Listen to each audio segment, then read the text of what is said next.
Hi everyone, I'm Lisa Gillespie, craniosacral therapist and restorative exercise specialist. Today I want to talk with you about stretching the piriformis muscle.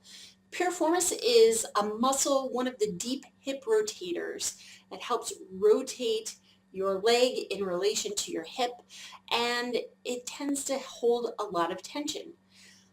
The hips, the reason why I also want to bring this up today is because the hips play such a key important role, or shall we say the hip muscles play a really key important role to pelvic floor function.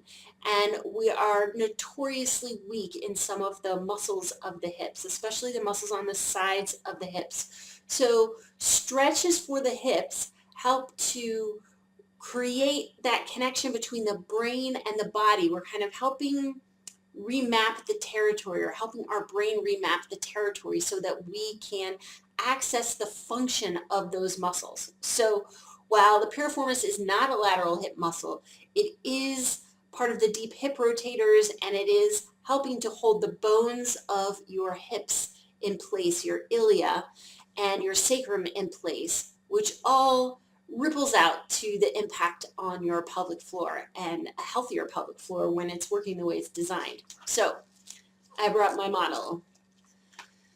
We have the piriformis attaches on the inside of the sacrum. So just to orient you, you are looking at the front of the pelvis. So we've taken the abdominal muscles and abdominal and pelvic organs out. This is the pelvic bowl, and this triangular shaped bone here is your sacrum, which sits in between your right and left ilia. And the piriformis muscle, you can see here, attaches to the front of the sacrum.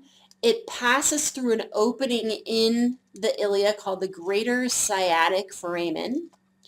And if we turn it around, you can see what happens to it once it passes out. It attaches to the top side of your thigh bone, your femur. So the greater trochanter of your femur. So when we stretch this muscle, we usually we'll bend the knee or bend the hip, and then we'll also angle the knee out, so we get a little bit of more of a stretch because we are moving the attachment points of the muscle away from each other. So we're putting a tensile load on these muscle fibers, which helps to increase circulation and innervation to that muscle, all of which are really good positive things. Also, if you've ever suffered from sciatica, which is when you have an irritation or compression to the sciatic nerve, the piriformis muscle can play a role in that and can contribute to sciatic nerve problems. So stretching this muscle can have all kinds of positive benefits for you. Let's get down to how you do it. I'm going to show you two stretches today. The first one you can do in a chair, seated. So you will start off with your knees the same width as the front of your hip bones, the front of your ilia. And you're going to cross your ankle over the knee. Now that you may have noticed, my knee traveled in when I did that. Don't do that. So all you're simply doing is crossing the ankle over the thigh, and you're allowing the knee to fall out. Now I'm going to turn so that you get a side view as well, because, and you'll see what I just did there, I'm going to show you all my cheats today because I'm feeling a little tight in this muscle. The tendency is to tuck under or round the low back as we do this, which decreases the effectiveness of the stretch and increases the amount of flexion or rounding that you have in your lumbar spine, which is not something that you want to promote as a regular movement pattern. We should all be able to flex our lumbar spine, but it's what we tend to do is be in that pattern on an ongoing basis, which is not a healthy functional pattern to be stuck in. So when you have the ankle, the shin crossed over the thigh of your other leg, you want to make sure that you are not tucking your pelvis or rounding your lumbar vertebrae. So you want to be sitting up on your sit bones as you do this stretch. And then to increase the stretch, you would simply bring the torso as an entirety, bring it forward without rounding the back, because again, there you are decreasing the stretch. So you're taking the whole unit of the torso and bringing it forward only as far as you're able to. And then you would do the other side as well. Then the other way to do this, and this is probably a way that you may be more familiar with, is on the floor, lying on your back, and you cross the ankle over the thigh. I'm going to scoot back just a little bit more. There we go. Okay?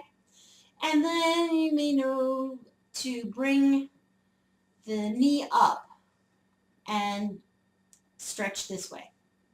So just like we did when we were seated, you should still have curve in your lumbar back, or in your low back and your lumbar vertebrae. You should still have, so that you have some alignment markers to be aware of, the front of your pelvis, the left and right sides of the front of your pelvis, your ASIS, and your pubic bone form a triangle.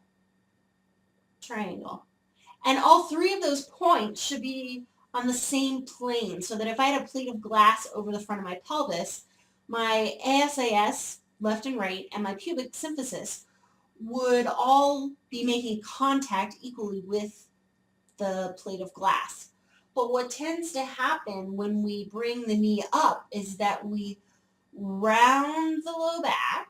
So again, we're tucking the pelvis, we're losing the curve in the low back and the lumbar vertebrae, and we are losing some of the effectiveness of the stretch because we're distorting our boundaries as we're doing the stretch. So if you notice that this, as soon as you attempt to lift up your opposite knee or leg, you start to round, then hang out here.